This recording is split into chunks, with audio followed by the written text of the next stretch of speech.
औज़ुबिल्लाहिमिनश्शैतानिर्रजीम बिस्मिल्लाहिर्रहमानिर्रहीम। Lecture number 14, first year, chapter number 5, rotational dynamics से rotational motion. कोई भी बॉडी अगर एक फिक्स पॉइंट के इर्द गिर्द मोशन करे तो उस मोशन को हम रोटेशनल मोशन कहते हैं।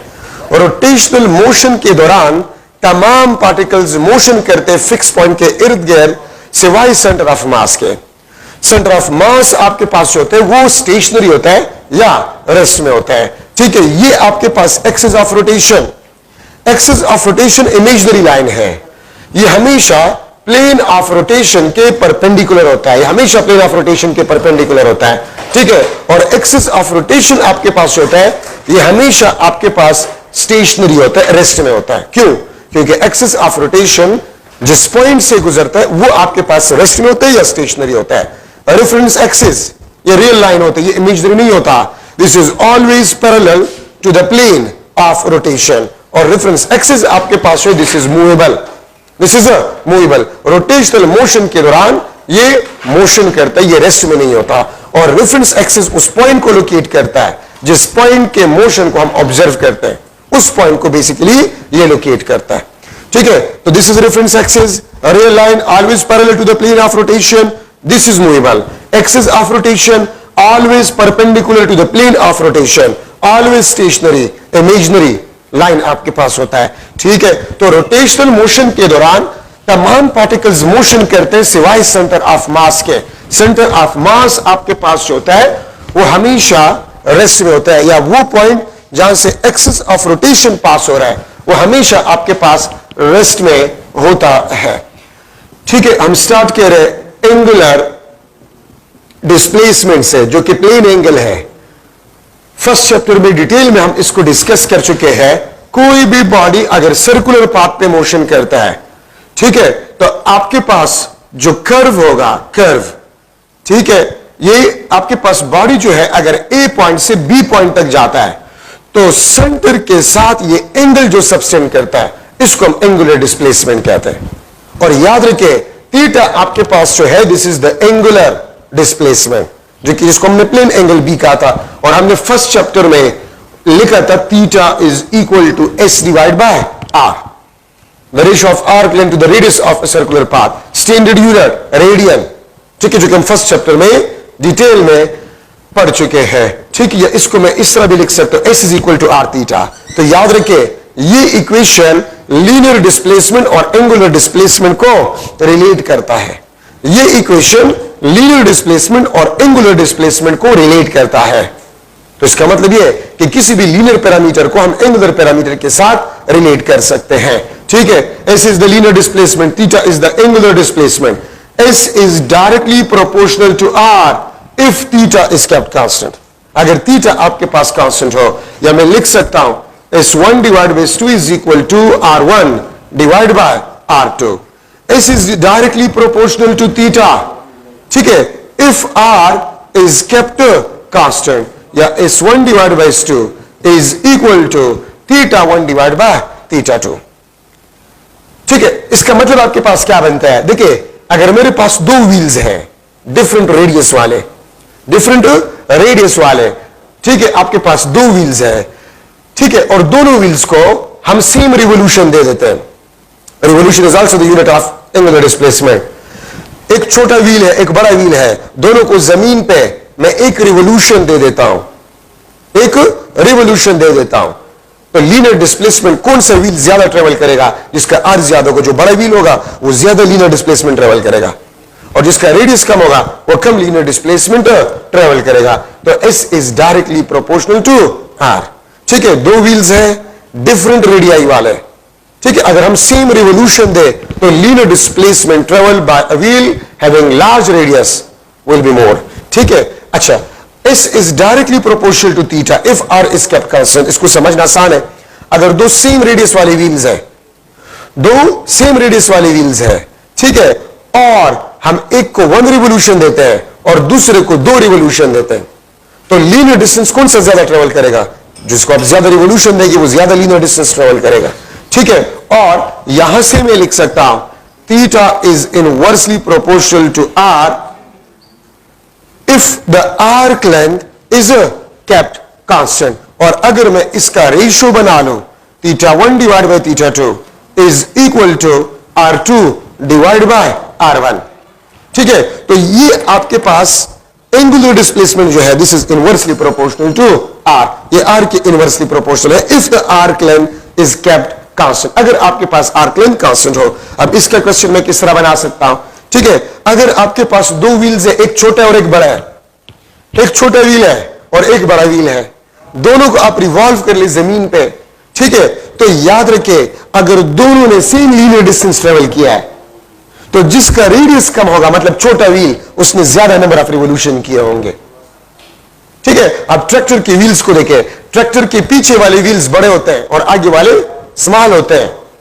अगर मैं कह दूं कि ट्रैक्टर ने 10 किलोमीटर डिस्टेंस ट्रेवल किया है तो लीनियर डिस्टेंस 10 किलोमीटर दोनों व्हील्स ट्रेवल करेंगे कि नहीं? बड़ा व्हील कम ट्रेवल करेगा और छोटा व्हील ज्यादा। क्या ख्याल है?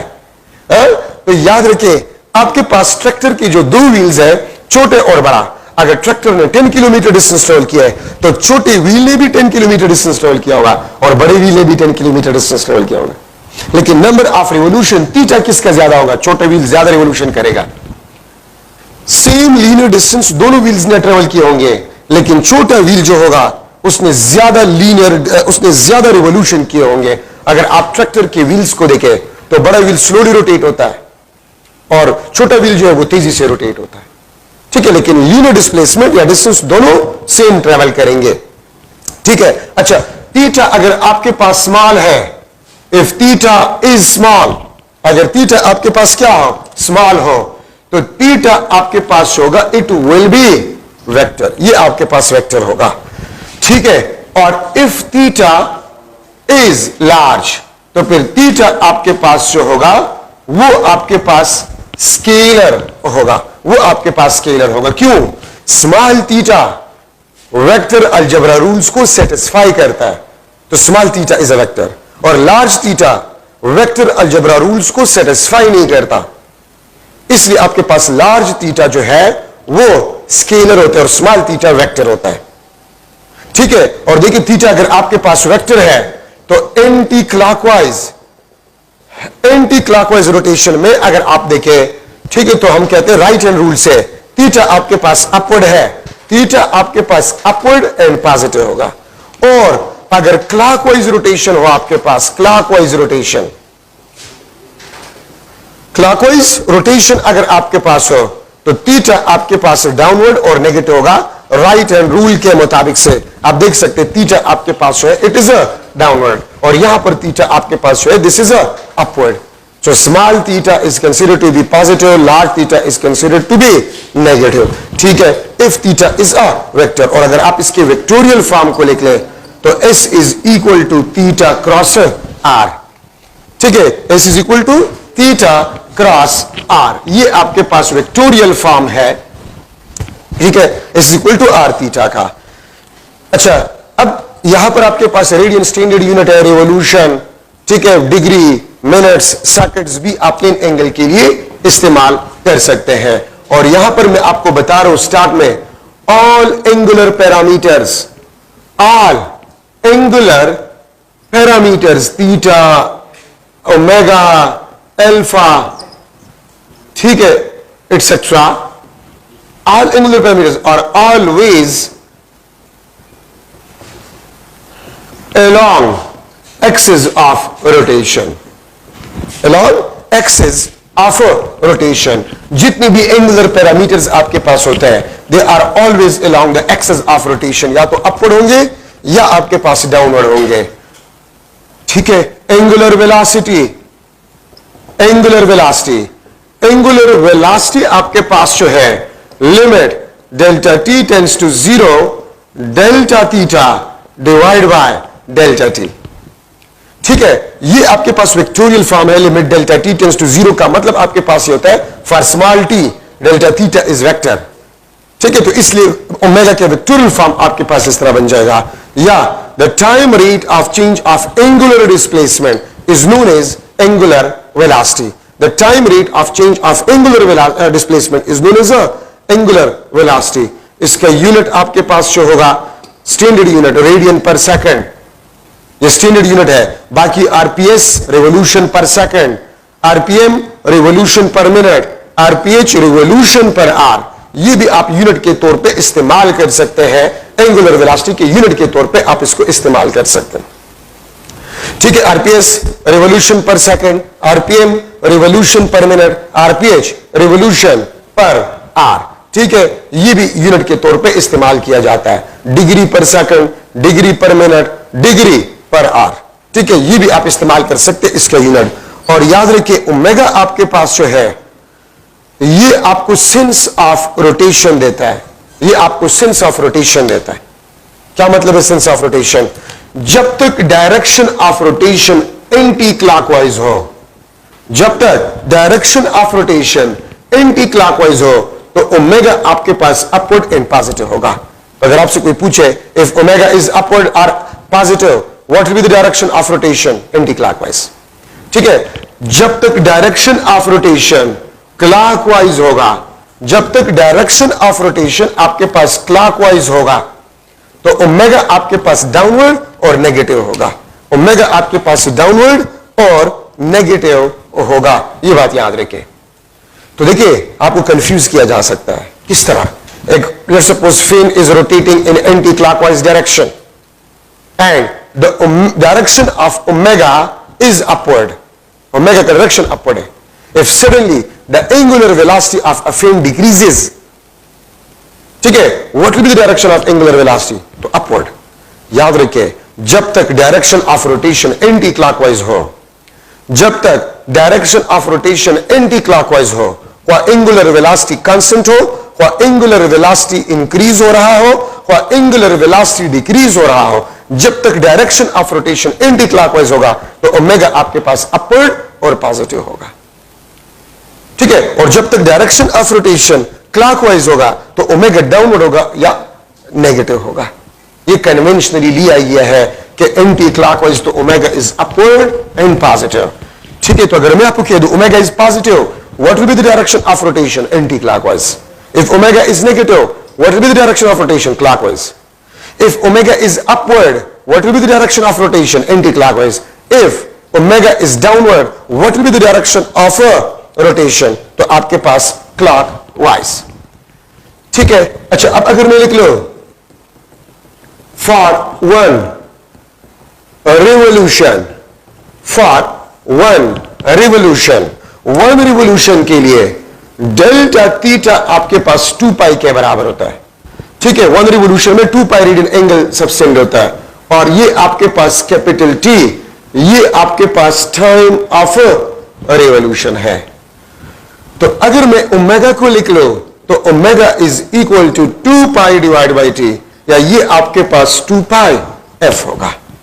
और इसी इक्वेशन के बेस पे हम इसको एंगुलर फ्रीक्वेंसी बी कहते हैं, इसको हम एंगुलर फ्रीक्वेंसी बी कहते हैं।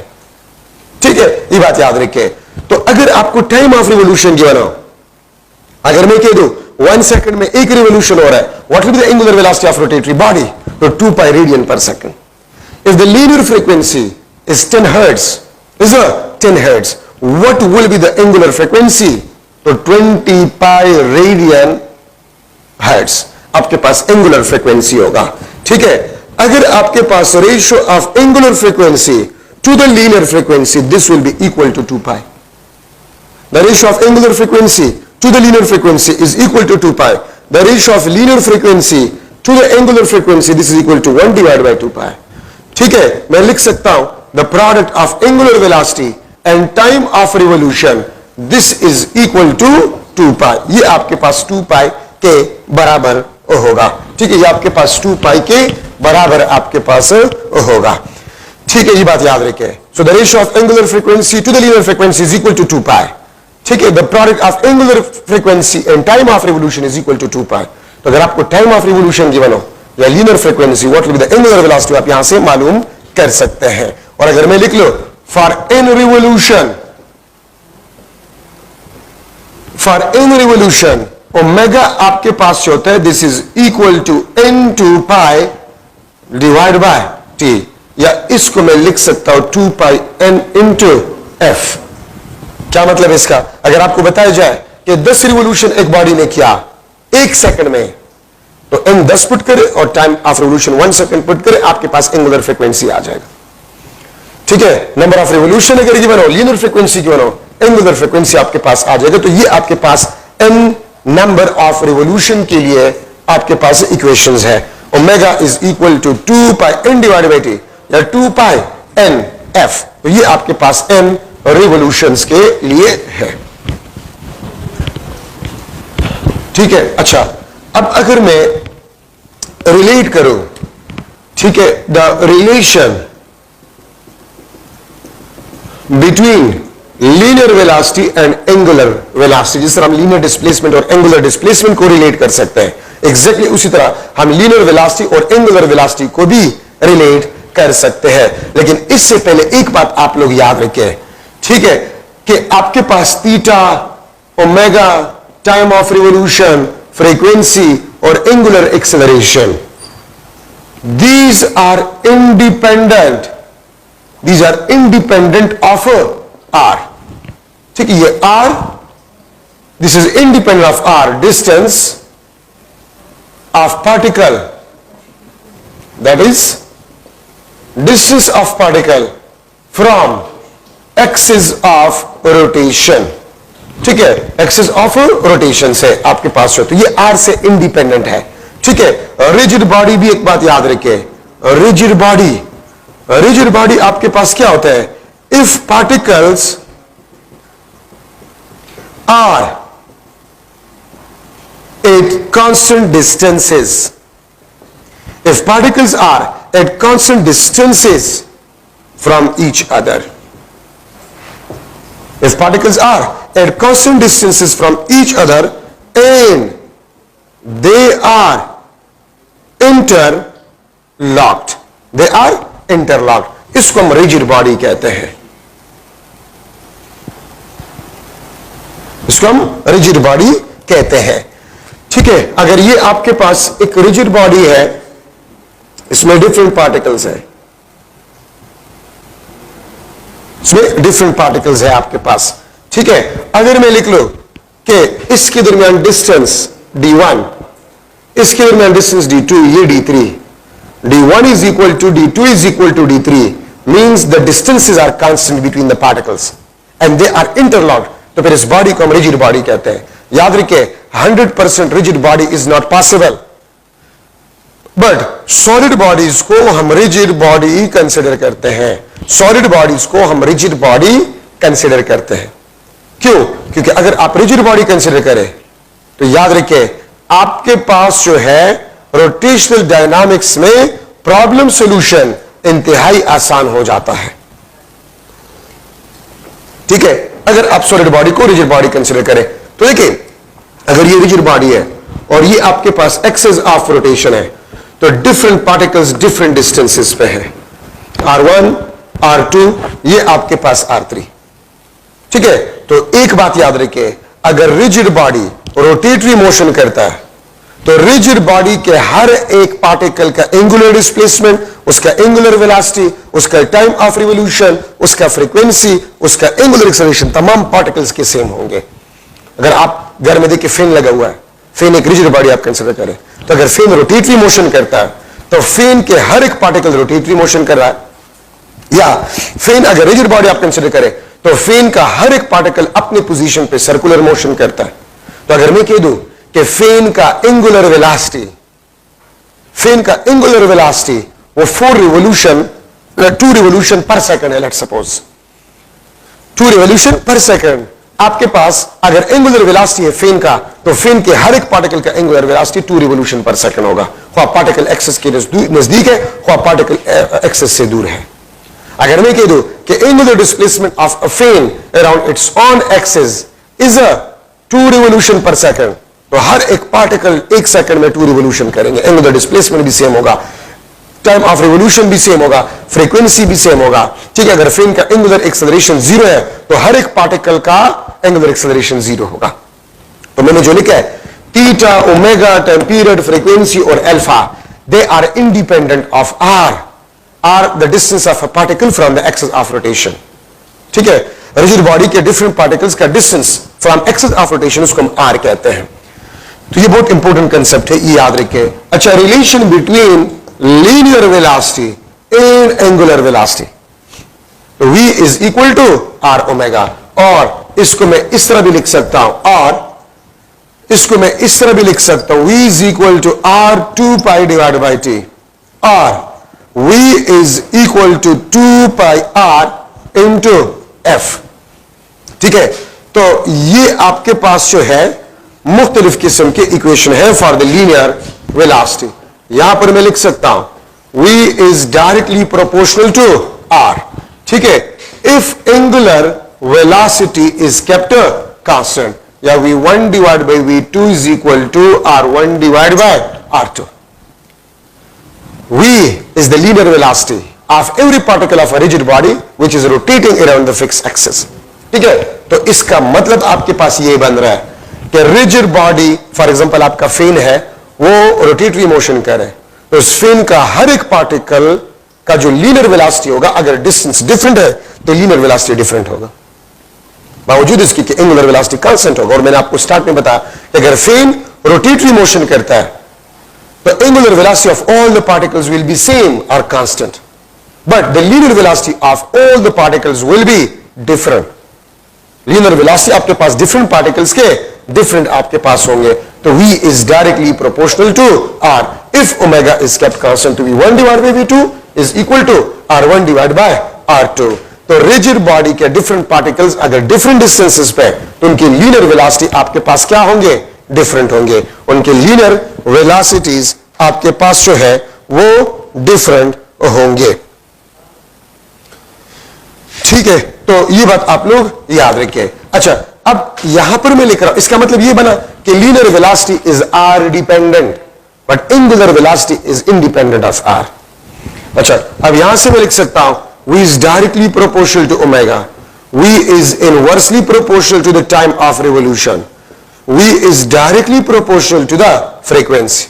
ठीक है, तो इसको मैं लिख सकता हूं, अगर आपके पास r जो है वो कांस्टेंट है, v1 divide by v2 is equal to omega 1 divided by omega 2, v1 divided by v2 is equal to t2 divided by t1, v1 divided by v2 is equal to f1 divided by f2।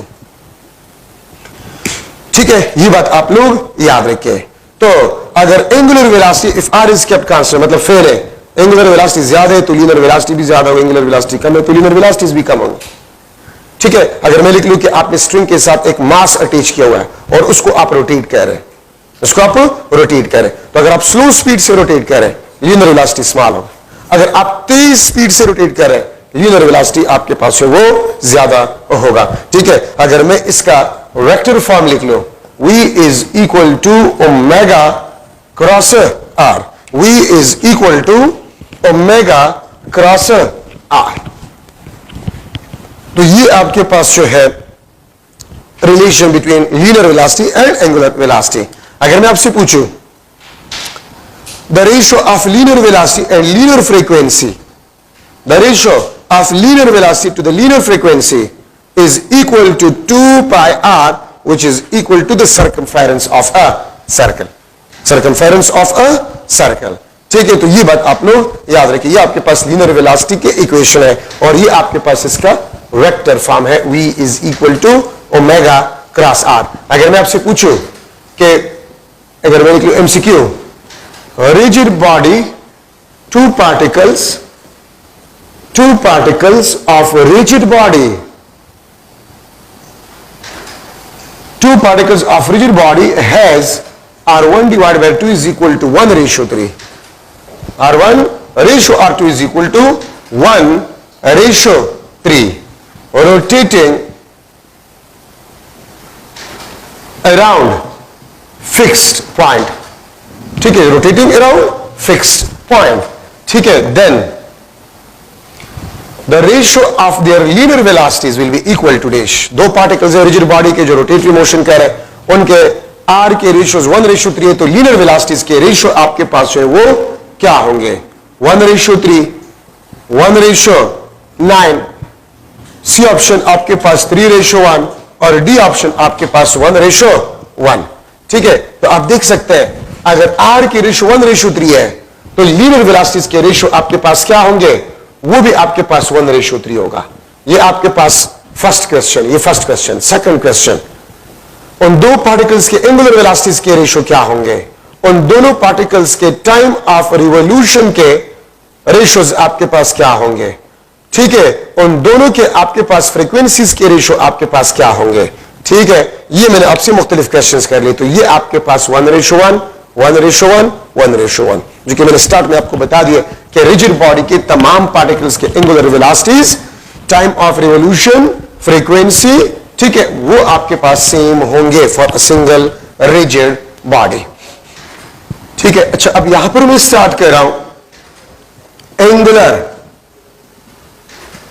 Acceleration, angular acceleration, the time rate of change of angular velocity is known as angular acceleration, ठीक है। आपके पास angular acceleration होगा,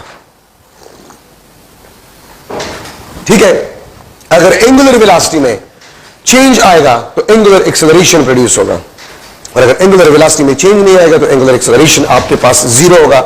magnitude wise में इसको इस तरह लिख सकता हूं, delta omega divide by delta t. Omega अगर आपके पास कांस्टेंट है तो delta omega will be 0, alpha will be equal to 0, ठीक है। और अगर ओमेगा आपके पास कांस्टेंट ना हो, वेरिएबल हो, तो फिर एंगुलर एक्सेलरेशन आपके पास प्रोड्यूस होगा।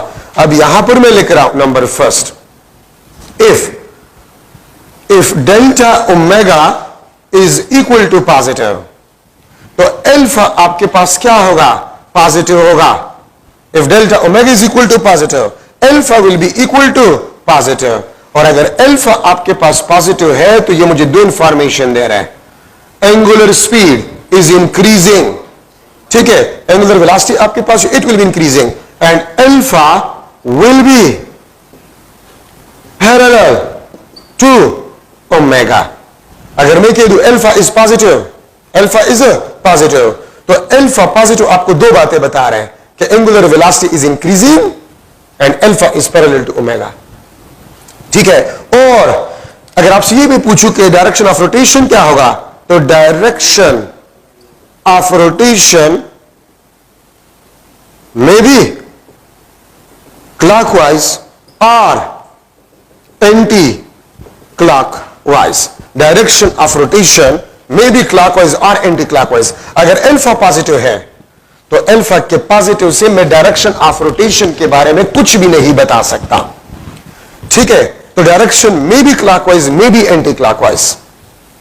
हां, अगर अल्फा पॉजिटिव हो तो मैं इतना बता सकता हूं कि angular speed is increasing, mean speed up हो रहा है बॉडी, और alpha is parallel to omega, ठीक है। मैं दूसरा पॉइंट यहां पर लिख रहा हूं, if delta omega is negative, alpha आपके पास क्या होगा, नेगेटिव होगा, और अगर अल्फा आपके पास नेगेटिव होगा इसका मतलब यह होगा कि angular velocity is decreasing, angular velocity आपके पास डिक्रीज होगा, ठीक है, मीन स्लो डाउन, बॉडी आपके पास स्लो डाउन होगा, यहां पर आपके पास स्पीड अप होगा, यहां पर आपके पास स्पीड अप, और अल्फा आपके पास होगा is anti parallel to omega. Alpha आपके पास हो this is anti parallel to omega, ठीक है। तो मैं फिर रिपीट कर रहा हूं, ओमेगा के पॉजिटिव से आप बता सकते हैं direction of rotation anti clockwise, omega के नेगेटिव से आप बता सकते हैं direction of rotation is clockwise, लेकिन अल्फा अगर पॉजिटिव है या नेगेटिव है, ठीक है, तो उससे आप ये नहीं बता सकते कि डायरेक्शन ऑफ रोटेशन आपके पास क्या होगा, ठीक है। ये बात आप लोग याद रखें। अच्छा, तो अब मैं अगर डायग्राम से थोड़ा सा आपको शो करूं, ये आपके पास एंटी क्लॉकवाइज रोटेशन है, ये एंटी क्लॉकवाइज रोटेशन है आपके पास, तो ओमेगा तो आपके पास अपवर्ड होगा और पॉजिटिव होगा, और थीटा आपको पता है this is parallel to omega, ये आपके पास थीटा पॉजिटिव। अगर मैं इसके साथ लिख लो speed up, angular speed is increasing, angular speed is increasing, तो इसका मतलब आपके पास ये होगा कि alpha is also parallel to omega. अगर एंगुलर स्पीड इंक्रीज हो रहा है सो ये आपके पास जो होगा अपवर्ड होगा। अगर मैं लू क्लॉकवाइज रोटेशन, ये आपके पास क्लॉकवाइज रोटेशन है, तो क्लॉकवाइज में तो मुझे पता चल गया ओमेगा आपके पास डाउनवर्ड और नेगेटिव, थीटा आपके पास जो है ये डाउनवर्ड और नेगेटिव, थीटा आपके पास डाउनवर्ड और नेगेटिव होगा, ठीक है।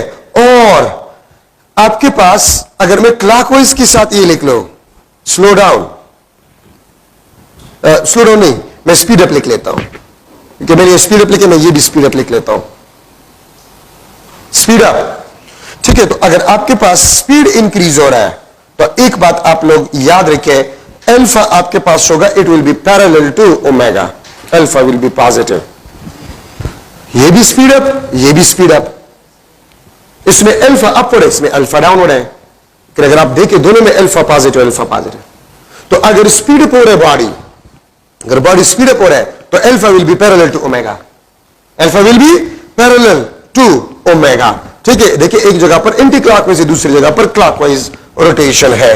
अगर मैं इस तरह बना लूं, ये आपके पास anticlockwise rotation, anticlockwise rotation, और अगर मैं लिख लूं स्लो डाउन, अगर मैं लिख लूं स्लो डाउन, ये आपके पास अगर एंटी क्लॉकवाइज रोटेशन है तो एंटी क्लॉकवाइज में तो ओमेगा आपके पास अपवर्ड और पॉजिटिव होगा, ठीक है। थीटा आपके पास ये अपवर्ड एंड पॉजिटिव होगा, ठीक है। और अगर ये स्लो डाउन हो रहा है तो ये आपके पास अल्फा का डायरेक्शन है which is negative, anti parallel to omega, क्योंकि स्लो डाउन हो रहा है, अल्फा नेगेटिव है तो एंटी पैरेलल टू ओमेगा। अगर आपके पास क्लॉकवाइज रोटेशन है, क्लॉकवाइज रोटेशन स्लो डाउन, तो क्लॉकवाइज में हमें पता है ओमेगा आपके पास डाउनवर्ड नेगेटिव, थीटा आपके पास जो है इट इज डाउनवर्ड नेगेटिव, और अगर ये आपके पास स्लो डाउन हो रहा है तो आपके पास alpha will be anti parallel to omega, ठीक है। तो ये डायग्राम, 4 डायग्राम्स आपको ये बता रहा है कि अगर अल्फा पॉजिटिव यहां पर अपवर्ड, अल्फा पॉजिटिव यहां पर डाउनवर्ड, यहां पर एंटी क्लॉकवाइज, यहां पर clockwise, alpha negative anti clockwise, यहां पर अल्फा नेगेटिव क्लॉकवाइज। तो अल्फा के पॉजिटिव से मैं डायरेक्शन ऑफ रोटेशन के बारे में नहीं बता सकता, अल्फा के पॉजिटिव या नेगेटिव से मैं डायरेक्शन ऑफ रोटेशन के बारे में नहीं बता सकता। हां, अल्फा के पॉजिटिव और नेगेटिव से मैं सिर्फ ये बता सकता हूं कि स्पीड इंक्रीज हो रहा है कि डिक्रीज हो रहा है, अल्फा ओमेगा के पैरेलल होगा या एंटी पैरेलल होगा, ठीक है। तो मैं आपसे पूछ सकता हूं, एक एमसीक्यू में आपसे पूछ सकता हूं, if omega is equal to positive and alpha is negative, then which statement will be correct?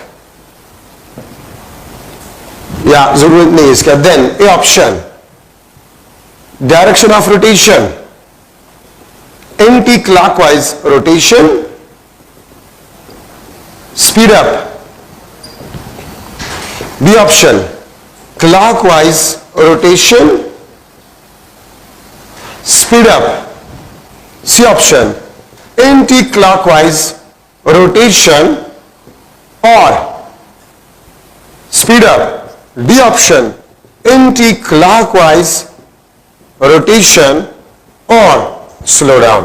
अगर अल्फा नेगेटिव तो स्पीड अप और स्पीड अप, ये आपके पास क्लॉकवाइज स्पीड अप, ये आपके पास क्लॉकवाइज स्लो डाउन। तो स्पीड अप और स्पीड अप तो नहीं होगा क्योंकि अल्फा नेगेटिव, तो इन दोनों में आपके पास स्पीड अप, ये मैंने कहा पर clockwise rotation slow down, clockwise rotation speed up, anti clockwise speed up, anti clockwise rotation, ये आपके पास स्लो डाउन, ये आपके पास स्लो डाउन, ठीक है। तो देखिए स्पीड अप वाले आंसर तो आपके पास नहीं, स्लो डाउन में होगा क्योंकि अल्फा नेगेटिव है, ओमेगा पॉजिटिव तो एंटी क्लॉकवाइज रोटेशन, ये आपके पास करेक्ट ऑप्शन होगा, ठीक है। तो इस किस्म की क्वेश्चंस आपके पास आ सकते हैं। तो ये आपके पास एंगुलर एक्सेलरेशन में इंपॉर्टेंट डिस्कशन आपके पास बन गया है, ठीक है। अब देखिए अगर मैं लूं ये आपके पास डायरेक्शन ऑफ मोशन है या वेलोसिटी का डायरेक्शन है और आप along direction of motion force लगा रहे हैं, तो ये फोर्स F आपके पास जो है it can change magnitude of velocity, ये वेलोसिटी के मैग्नीट्यूड को चेंज करेगा, ठीक है। और अगर ये आपके पास मोशन या डायरेक्शन ऑफ वेलोसिटी है और परपेंडिकुलर फोर्स आप लगा रहे हैं, परपेंडिकुलर फोर्स, तो it can change direction, it can change direction but not magnitude, ठीक है। ये सिर्फ डायरेक्शन को चेंज करेगा, मैग्नीट्यूड को चेंज नहीं करेगा, ठीक है। और इसी फोर्स को हम क्या कहते हैं, इसी फोर्स को हम सेंट्रीपिटल फोर्स कहते हैं, ठीक है। आप ये देख सकते हैं, इस तरह आपके पास डायरेक्शन ऑफ मोशन चेंज होगा, ठीक है। अगर आप मोशन, ये मोशन का डायरेक्शन है, ये आपके पास वेलोसिटी का डायरेक्शन है, ये आपके पास थीटा, ये आपके पास फोर्स, ठीक है। थीटा आपके पास ना तो 0 है और थीटा ना आपके पास 90 डिग्री है, ठीक है। तो फिर ये फोर्स आपके पास होगा, इट कैन चेंज बोथ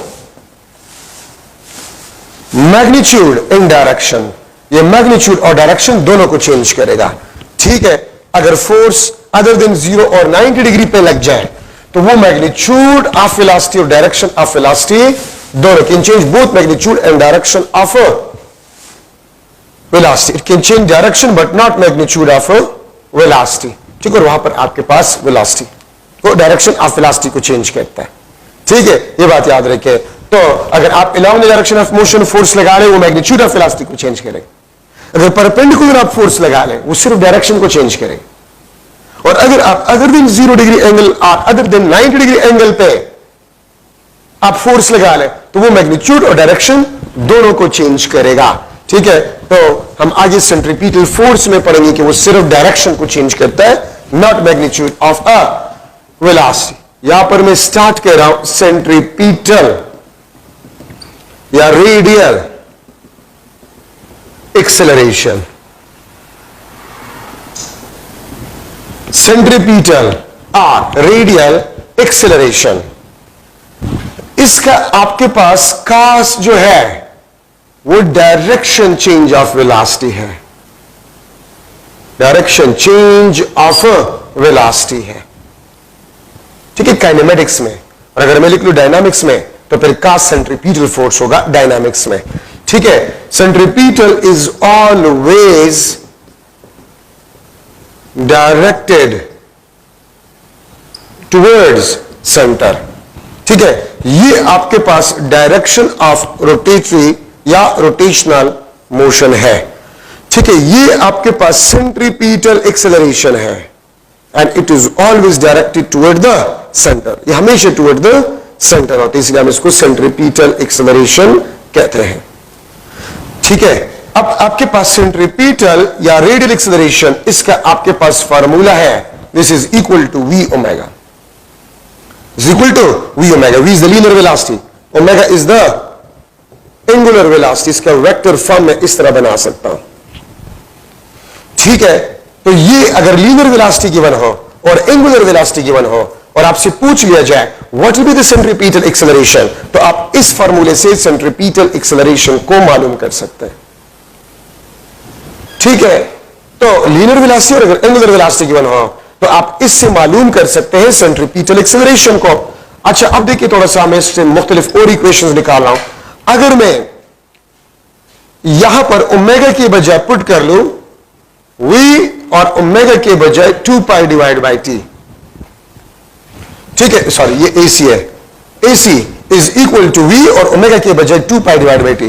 तो ये आपके पास सेंट्रीपिटल एक्सेलरेशन का एक और फार्मूला आपके पास बन गया है।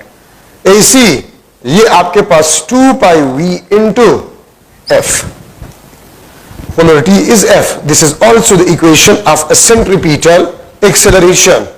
सेकंड आपके पास जो है, अगर मैं V को R ओमेगा पुट कर लो, अगर V को मैं R ओमेगा पुट कर लो, AC आपके पास equal to R omega square, AC is equal to R omega square. मैंने V को R ओमेगा पुट कर लिया है, ठीक है। तो मैं इसको इस तरह भी लिख सकता हूं, AC is equal to R 4 pi square divide by t square, ठीक है। इसको मैं इस तरह लिख सकता हूं, AC is equal to 4 pi square R into F square। ये आपके पास सेंट्रीपिटल एक्सेलरेशन के और फार्मूले आ गए। V is equal to R omega, तो R ओमेगा स्क्वायर, ठीक है, omega square 4 pi square divide by T square, और टी स्क्वायर को मैं एफ स्क्वायर से रिप्लेस कर सकता हूं। थर्ड आपके पास जो है, अगर मैं ओमेगा को V बाय आर पुट कर लूं, ओमेगा को V बाय आर, तो AC आपके पास V square divide by r बन जाए। AC is equal to V square divide by r, ठीक है। तो ये आपके पास सेंट्रीपिटल एक्सेलरेशन के मुख्तलिफ फार्मूले हैं, ठीक है। ये 1 2 3 4 5 6 7, ये 7 आपके पास फार्मूले सेंट्रीपिटल एक्सेलरेशन के हैं, ठीक है। मैं अगर इसका वेक्टर फॉर्म ड्रा करूं, AC is equal to minus v square divide by r into r unit vector. ये माइनस साइन क्या शो करता है?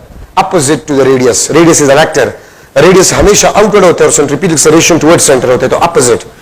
तो माइनस साइन शो करते हैं centripetal acceleration is always directed toward the centre. Negative sign का मतलब आपके पास ये होता है, ठीक है। अगर मैं इस इक्वेशन का वेक्टर फॉर्म लिख लो, तो AC minus r omega square, या ये माइनस ओमेगा स्क्वायर आर आपके पास बन जाता है, ठीक है, equal to minus omega square r, क्योंकि r unit vector is equal to r vector divide by magnitude.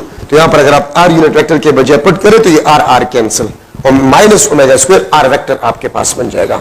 तो सेंट्रीपिटल एक्सेलरेशन आपके पास इसके बराबर हो जाए, ठीक है। तो ये सारे आपके पास सेंट्रीपिटल एक्सेलरेशन की इक्वेशन है। एमसीक्यूज के लिए AC is directly proportional to omega square, AC is inversely proportional to t square, AC is directly proportional to f square, AC is directly proportional to the square of linear velocity, AC is inversely proportional to the radius of a circular path। MCQs में आ सकते हैं कि if angular velocity is double, अगर angular velocity double हो जाए तो centripetal acceleration कितना time बन जाएगा? 4 टाइम। अगर angular velocity हाफ हो जाए centripetal acceleration 4 टाइम डिक्रीजेस। अगर लीनियर वेलोसिटी डबल हो जाए तो सेंट्रीपिटल एक्सेलरेशन आपके पास 4 टाइम्स बन जाएगा। अगर लीनियर वेलोसिटी हाफ हो जाए सेंट्रीपिटल एक्सेलरेशन आपके पास जो है 4 टाइम डिक्रीज हो जाएगा। अगर फ्रीक्वेंसी डबल हो जाए सेंट्रीपिटल एक्सेलरेशन आपके पास 4 टाइम्स बन जाएगा, ठीक है। And if the radius of a circular path is double, centripetal acceleration आपके पास जो है वो हाफ हो जाएगा, ठीक है। तो वो आप एमसीक्यूज के लिए डिस्कस कर सकते हैं। तो सेंट्रीपिटल एक्सेलरेशन को हम रेडियल एक्सेलरेशन भी कहते हैं, और इसका कास आपके पास होते चेंजिंग डायरेक्शन ऑफ वेलोसिटी आपके पास होता है, और ये एमसीक्यूज के लिए जरूरी पॉइंट्स है कि ये चेंज होगा तो सेंट्रीपिटल एक्सेलरेशन कितना चेंज होगा। तो दूसरा आपके पास जो है tangential acceleration, tangential acceleration. Tangential acceleration का कास आपके पास होता है वो चेंजिंग मैग्नीट्यूड ऑफ वेलोसिटी होता है, changing magnitude of velocity. Centripetal acceleration का कास होता है चेंजिंग डायरेक्शन, और टेंजेंशियल एक्सेलरेशन का जो कास होता है वो changing magnitude of a velocity आपके पास होता है, ठीक है। ये बात आप लोग याद रखें। इसको हम टेंजेंशियल क्यों कहते हैं? This is always tangential to the circular form, ठीक है। इसका वेक्टर फॉर्म आपके पास जो है, वेक्टर फॉर्म आपके पास alpha cross r, this is the vectorial form of a tangential acceleration, alpha cross r, ठीक है। तो देखिए सर्कुलर मोशन में यहां पर चलो मैं लिख लेता हूं, अगर यूनिफॉर्म सर्कुलर मोशन हो, यूनिफॉर्म सर्कुलर मोशन हो, तो आपके पास ओमेगा कांस्टेंट होता है, ठीक है। मैग्नीट्यूड ऑफ अ वेलोसिटी आपके पास कांस्टेंट होता है, तो अल्फा आपके पास क्या होगा? ठीक है, अल्फा आपके पास 0 होगा, टेंजेंशियल एक्सेलरेशन आपके पास 0 होगा, सेंट्रीपिटल एक्सेलरेशन आपके पास नॉन 0 होगा, ठीक है। यूनिफॉर्म सर्कुलर मोशन अगर हो, नॉन यूनिफॉर्म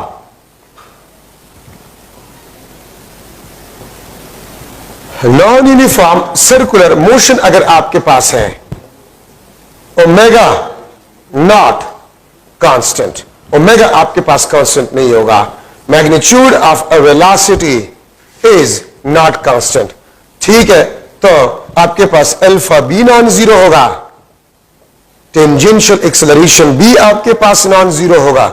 ठीक है, और सेंट्रीपिटल या रेडियल एक्सेलरेशन भी आपके पास नॉन जीरो होगा।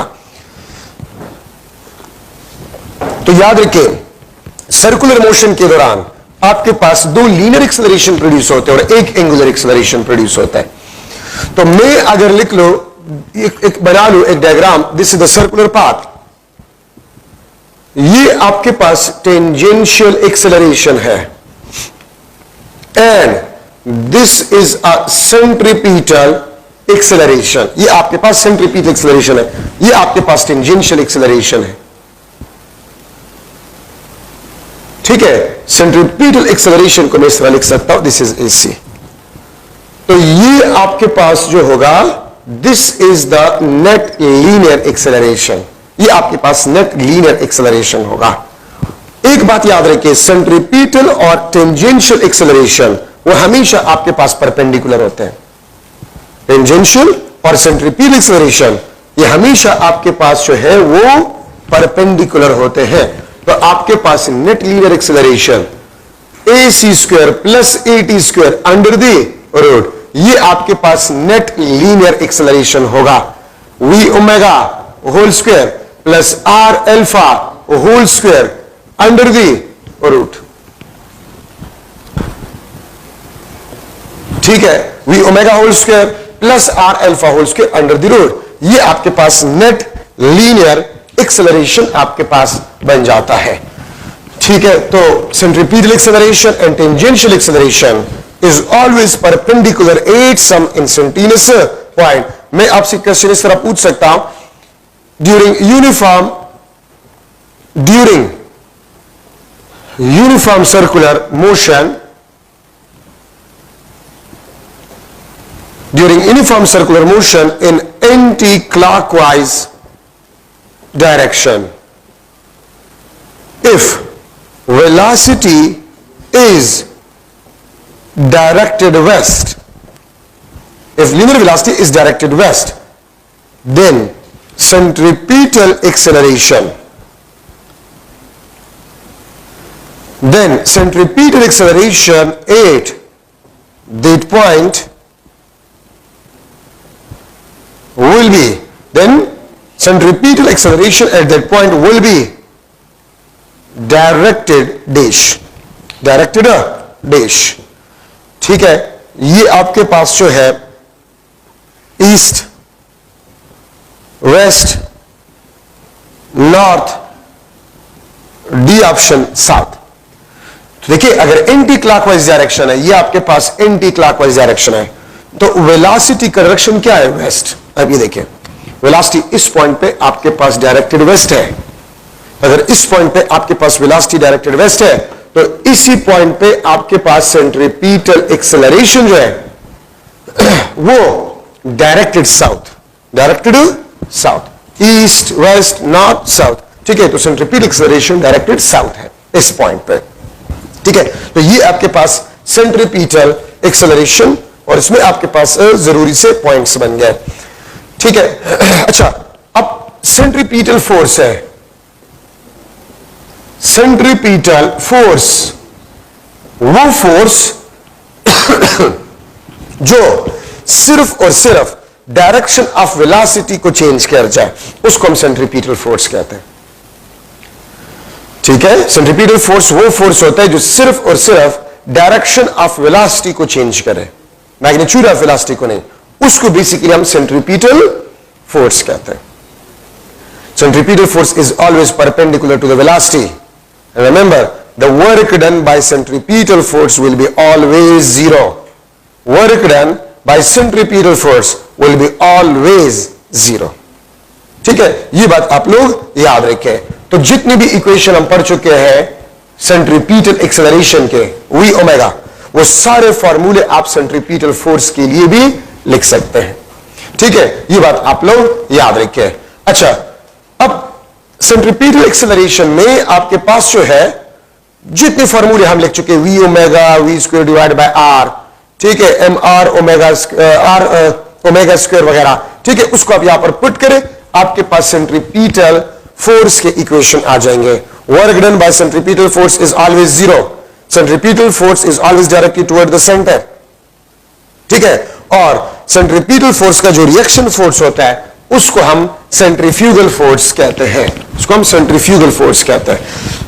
Centrifugal force is always directed outward और centripetal force is always directed toward the centre, ठीक है, ये बात याद रखें। अच्छा, अब अगर मैं ले रहा हूं यूनिफॉर्म सर्कुलर मोशन, तो यूनिफॉर्म सर्कुलर मोशन में मैग्नीट्यूड ऑफ वेलोसिटी कांस्टेंट होता है, एंगुलर वेलोसिटी आपके पास कांस्टेंट होता है, अल्फा आपके पास क्या होता है, जीरो, ठीक है। यूनिफॉर्म सर्कुलर मोशन दो पाथ पे आपके पास है, हॉरिजॉन्टल सर्कुलर पाथ पे, हॉरिजॉन्टल सर्कुलर पाथ पे, वर्टिकल सर्कुलर पाथ पे। एक आपके पास हॉरिजॉन्टल सर्कुलर पाथ पे और दूसरा आपके पास वर्टिकल सर्कुलर पाथ पे है, ठीक है।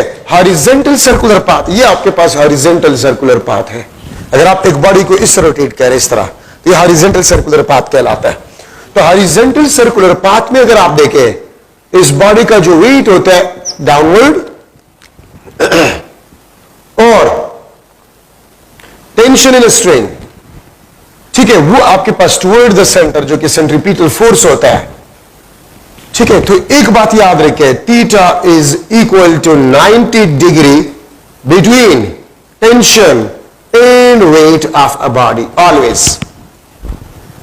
हॉरिजॉन्टल सर्कुलर पाथ पे अगर एक बॉडी मोशन कर रहा है तो वेट और टेंशन इन स्ट्रिंग के दरमियान हमेशा 90 डिग्री एंगल होगा।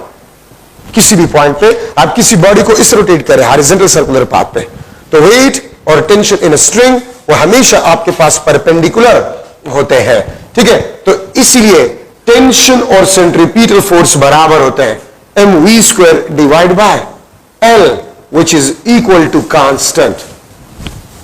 सेंट्रीपिटल फोर्स आपके पास जो होता है वो कांस्टेंट होता है फॉर यूनिफॉर्म सर्कुलर मोशन। तो tension in string is equal to a centripetal force which is equal to mv² divided by L, where L is the length of a string and length of a string radius of a circular path को represent करता, ठीक है, ये याद रखें। तो tension और FC हमेशा बराबर होंगे, वो कांस्टेंट होंगे। क्यों? बिकॉज टेंशन और वेट आपके पास होते हैं वो हमेशा परपेंडिकुलर होते हैं, ठीक है। अच्छा, अगर वर्टिकल सर्कुलर पाथ हो, इस पाथ पे आप कोई बॉडी को रोटेट करें, इस पाथ पे लाइक दिस स्ट्रिंग है और आप इस तरह इसको रोटेट करें, the motion is on a vertical circular path, इस तरह रोटेट कर रहे हैं हॉरिजॉन्टल सर्कुलर पाथ, ठीक है। तो याद रखिए ये पॉइंट आपके पास जो है, this is the highest point, ये आपके पास हाईएस्ट पॉइंट कहलाता है, ठीक है, ये आपके पास हाईएस्ट पॉइंट कहलाता है, ठीक है। और हाईएस्ट पॉइंट पे अगर आप लोग देखें वेट और हाईएस्ट पॉइंट पे tension, they are parallel, theta आपके पास जीरो होता है। हाईएस्ट पॉइंट पे आपके पास थीटा जो है this is equal to zero between tension and weight of a body. तो सेंट्रीपिटल फोर्स आपके पास जो होगा, centripetal force this will be equal to weight plus tension at highest point, और टेंशन एट हाईएस्ट पॉइंट आपके पास होगा this will be equal to FC minus W, FC minus W। अगर आप सेंट्रीपिटल फोर्स से वेट को subtract करें, आपके पास हाईएस्ट पॉइंट पे टेंशन आ जाएगा। और याद रखिए ये आपके पास मिनिमम टेंशन है, हाईएस्ट पॉइंट पे टेंशन मिनिमम होता है। सेंट्रीपिटल फोर्स से आप वेट को सब्ट्रैक्ट करें, ठीक है, तो आपके पास जो है टेंशन एट हाईएस्ट पॉइंट आ जाएगा which is the minimum tension. ये आपके पास भी पॉइंट है, इसको बेसिकली हम कहते हैं this is a bottom point. और बॉटम पॉइंट पे अगर आप देख ले, वेट डाउनवर्ड, टेंशन आपके पास जो है वो अपवर्ड है, टेंशन एट बॉटम, और ये आपके पास सेंट्रीपिटल फोर्स भी इसी डायरेक्शन में है। तो बॉटम पे अगर आप देखें, tension theta is equal to 180 degree between tension and weight, ये आप देख सकते हैं, ठीक है। और मैं लिख सकता हूं centripetal force t b minus डब्ल्यू होगा, या टी बी आपके पास एफ सी प्लस डब्ल्यू होगा।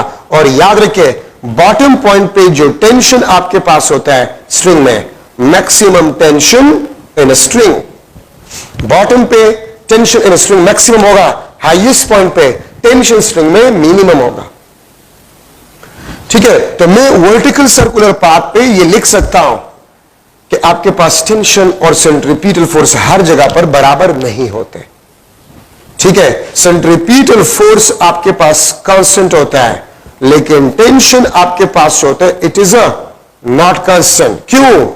क्योंकि थीटा वो चेंज होते हैं बिटवीन वेट एंड टेंशन।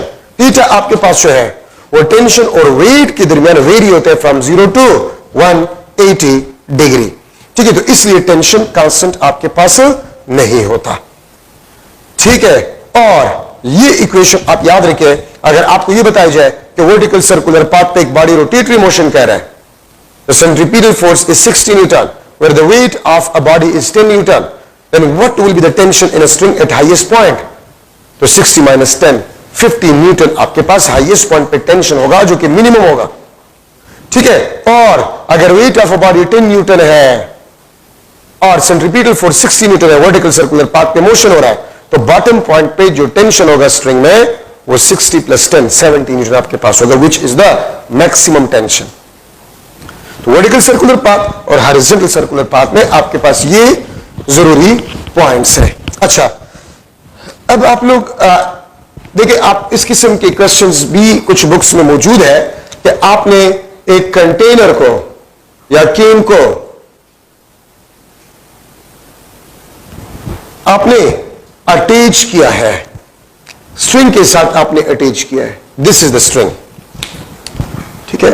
और इसको आप वर्टिकल सर्कुलर पाथ पे मूव कर रहे हैं, और यहां पर कोई मास पड़ा हुआ है, मास, ठीक है। एक केन है, उसको आप वर्टिकल सर्कुलर पाथ पे मूव कर रहे हैं। जब हाईएस्ट पॉइंट पे होते हैं ये उल्टा होता है, लेकिन ये मास नहीं गिरता। तो ये कब नहीं गिरेगा, ये मास कब नहीं गिरेगा, ये बॉडी कब नहीं गिरेगा?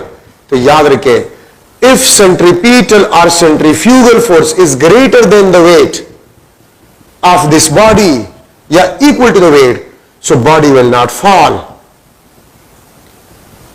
Body will not fall.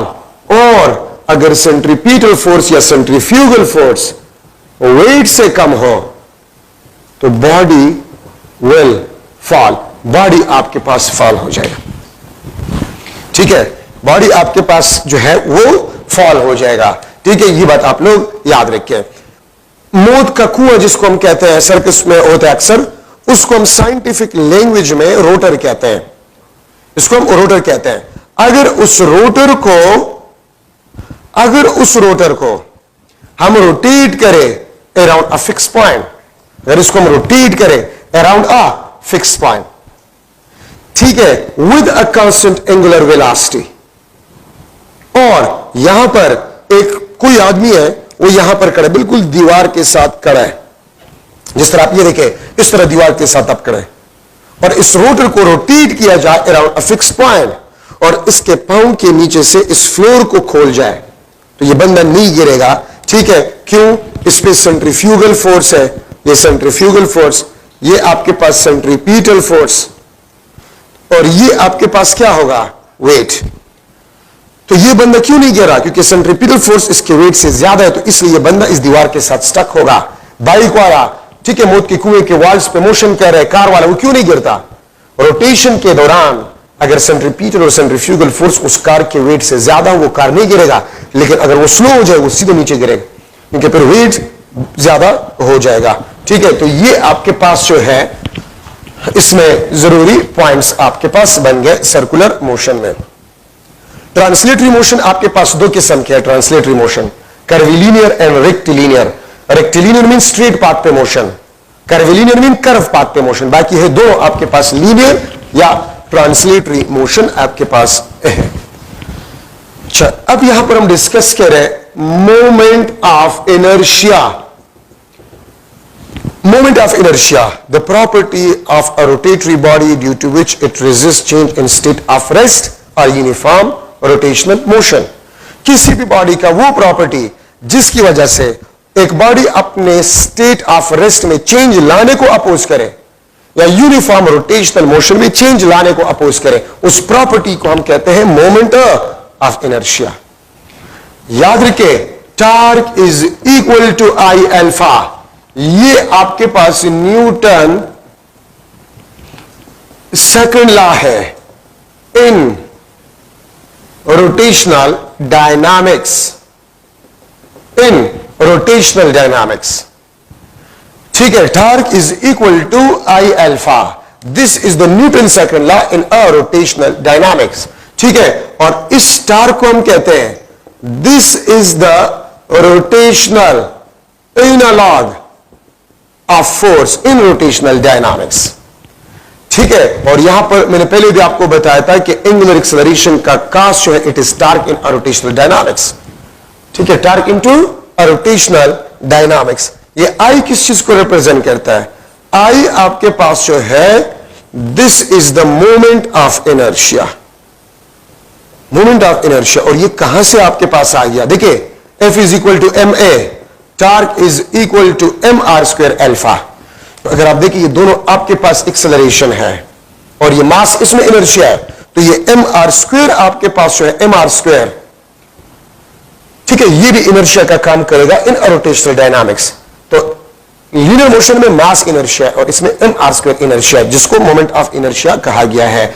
Moment of inertia किस चीज पे डिपेंड करता है? मास ऑफ बॉडी पे, ठीक है, and the distance of body from axis of rotation। और ये आपके पास सर्कुलर मोशन के लिए है, ये आपके पास सर्कुलर मोशन के लिए है, ठीक है। मास एंड डिस्ट्रीब्यूशन, यहां पर इसके बजाय मैं यहां पर भी आर को इस तरह भी लिखता हूं, डिस्ट्रीब्यूशन ऑफ मास पे भी डिपेंड करता है। distribution of mass around axis of rotation, distribution of mass around axis of rotation। और ये बात हम कब करते हैं? ये हम रोटेटरी मोशन के लिए करते हैं, रोटेटरी मोशन के लिए हम करते हैं। ये आपके पास रिजिड बॉडी के लिए, आपके पास क्या है? रिजिड बॉडी के लिए है, ठीक है। तो ये आपके पास मास पे moment of inertia, mass of a body पे, distance of a particle from the axis of rotation अगर मोशन सर्कुलर मोशन है, या distribution of mass around axis of rotation पे मोमेंट ऑफ इनर्शिया डिपेंड करता है। किस तरह? अगर मैं दो सिमिलर रॉड्स लूं, अगर मैं दो सिमिलर रॉड्स लूं,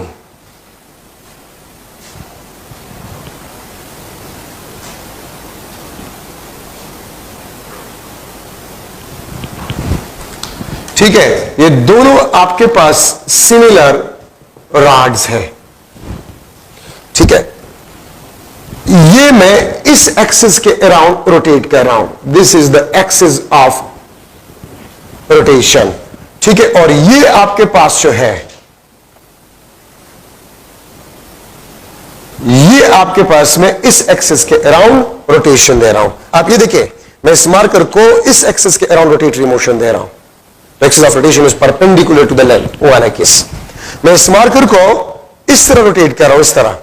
now the axis of rotation is along the length of a rod, ये वाला केस। सिमिलर रॉड्स है, इसका मोमेंट ऑफ इनर्शिया I1, इसका मोमेंट ऑफ इनर्शिया I2, बावजूद इसके के रॉड सिमिलर है, लेकिन moment of inertia will be different, उसका मोमेंट ऑफ इनर्शिया ज्यादा है। क्यों? Because the mass is distributed away from the axis of rotation, ठीक है। ये आपके पास R, ये आपके पास R, the distribution of mass around the axis of rotation। इस केस में mass is distributed away from the axis of rotation, near to the axis of rotation, R। देखिए mass करीब करीब डिस्ट्रीब्यूटेड है एक्सिस के, उसमें दूर डिस्ट्रीब्यूटेड है। तो मास डिस्ट्रीब्यूशन मास डिस्ट्रीब्यूट है अवे फ्रॉम द एक्सेस, इसमें नजदीक डिस्ट्रीब्यूटेड है। तो अगर डिस्ट्रीब्यूशन ऑफ मास अवे है from the axis of rotation तो मोमेंट ऑफ इनर्शिया ग्रेटर होगा। यहां पर नजदीक मास डिस्ट्रीब्यूटेड है तो मोमेंट ऑफ इनर्शिया आपके पास जो इस केस में कम होगा, ठीक है, तो उसका मोमेंट ऑफ इनर्शिया ज्यादा है। सिमिलर आ रहा है लेकिन एक्सेस ऑफ रोटेशन डिफरेंट है तो मोमेंट ऑफ इनर्शिया डिफरेंट। इसलिए प्रीवियस पेपर्स में अगर आप एमसीक्यू को देख ले कि मोमेंट ऑफ इनर्शिया किन चीजों पे डिपेंड करता है, तो मास पे, डिस्ट्रीब्यूशन ऑफ मास पे, distance of a body from axis, और एक चीज जो आपको यहां पर इस फार्मूले में नजर नहीं आ रहा वो एक्सेस ऑफ रोटेशन है। एक्सेस ऑफ रोटेशन पे भी डिपेंड करता है। अगर इस रॉड का एक्सेस ऑफ रोटेशन आप यहां पर बना ले तो फिर भी मोमेंट ऑफ इनर्शिया चेंज होगा। तो एक्सेस ऑफ रोटेशन पे भी मोमेंट ऑफ इनर्शिया डिपेंड करता है। दूसरा एग्जांपल है, लेट्स सपोज ये आपके पास डिस्क है, ये आपके पास डिस्क है, मास ऑफ अ डिस्क, ठीक है, एमडी है, और इसका रेडियस आपके पास जो दिस इज आरडी, ठीक है। दूसरा आपके पास रिंग है, रिंग, ये आपके पास रिंग है, दिस इज रिंग, ठीक है। इसका मास आपके पास मास ऑफ अ रिंग और इसका रेडियस आपके पास आर आर। अगर मैं लिख लो कि आपके पास मास जो है डिस्क और रिंग दोनों के मासेस बराबर है, ठीक है। अगर मैं कह दूं mass of a disc is equal to mass of a ring, radius of a disc is equal to radius of a ring, mass भी सेम है, रेडियस भी सेम है, तो क्या मोमेंट ऑफ इनर्शिया सेम होगा? इसका moment of inertia I D और इसका moment of inertia I R.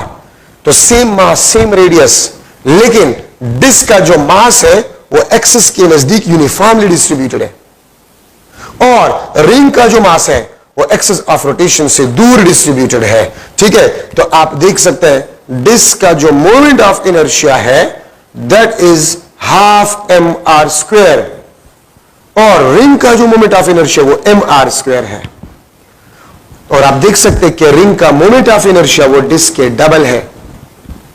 Double क्यों? रिंग में mass distributed away from the axis, ये एक्सिस ऑफ रोटेशन है, तो ये खाली है, मास दूर दूर डिस्ट्रीब्यूटेड है from the axis of rotation, ठीक है। यहां पर आपके पास जो है ये एक्सिस ऑफ रोटेशन है, mass is uniformly distributed about the axis of rotation, ठीक है। तो मोमेंट ऑफ इनर्शिया रिंग का ज्यादा है बावजूद इसके कि मास और रेडियस सेम है। तो देखिए आपने मोमेंट ऑफ इनर्शिया को याद करना होगा, मुख्तलिफ बॉडीज के, स्फीयर का, रिंग का, डिस्क का, रॉड का मोमेंट ऑफ इनर्शिया आप लोगों ने याद करने होंगे, ठीक है। उसका कोई तरीका मैं आपको नहीं सिखा सकता, ठीक है। तो ये आपने याद करने होंगे, लेकिन एक बात याद रखिए कि मोमेंट ऑफ इनर्शिया मास पे, डिस्ट्रीब्यूशन ऑफ मास पे, the distance of the particle from the axis of rotation और एक्सिस ऑफ रोटेशन पे डिपेंड करता है, ठीक है। ये बात याद रखिए।